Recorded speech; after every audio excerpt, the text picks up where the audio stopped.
पूरे मुल्क की तरह शहर लाहौर में भी 23 मार्च मनाने की तैयारियां उरूज पर हैं। शहर भर 23 मार्च के हवाले से मुख्तलिफ प्रोग्राम्स भी मुनक्किद किए जा रहे हैं। शहरियों का कहना है कि 23 मार्च तजदीद अहद का दिन जोश और खरोश से मनाएंगे। इस हवाले से देखते हैं मलिक मुश्ताक की ये रिपोर्ट।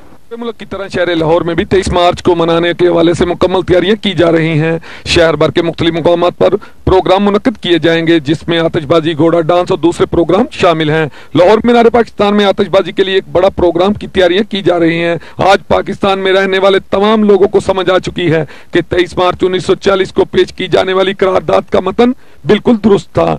दो कौमी नजरिया के इशू पर हासिल की जाने वाली रियासत पाकिस्तान की हिफाजत करना हमारी कौमी और नजरियाती जिम्मेदारी है। हम फैसलाबाद से आए, 23 मार्च मनाने के लिए लाहौर में आए हैं। कोटली आज़ाद कश्मीर से 23 मार्च मनाने के लिए लाहौर आई हूँ। 23 मार्च को करारदाद पाकिस्तान पास किया गया था। हमारी जो कौम है वो उसी तरह ही काम करे जिस तरह पहले लोग उन्होंने किया, पाकिस्तान बनाया है और बहुत अब खुशी का दिन है और हमें हर शख्स को चाहिए कि बड़े बहुत तरीके से इसको मनाया जाए। मैं ये महसूस करता हूँ कि अब पाकिस्तान में एक कौमियत और एक कौमियत के साथ साथ एक आवाज़ होकर के मुल्क की फलाह और बहबूद के लिए तमाम पॉलिटिकल पार्टीज को काम करना चाहिए। जी 23 मार्च 1940 को जो करारदाद पेश की गई थी उसका हमें जो आज रिजल्ट मिल रहा है कि हम आज़ादी की सांस ले रहे हैं।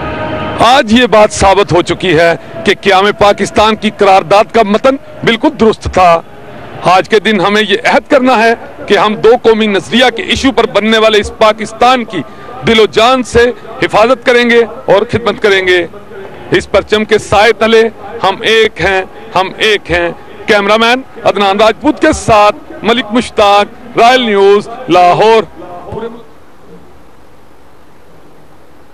यौम पाकिस्तान हर पाकिस्तानी के लिए अहमियत रखता है, लेकिन नई नस्ल अब भी इसकी अहमियत से नावाकिफ है। मज़ीद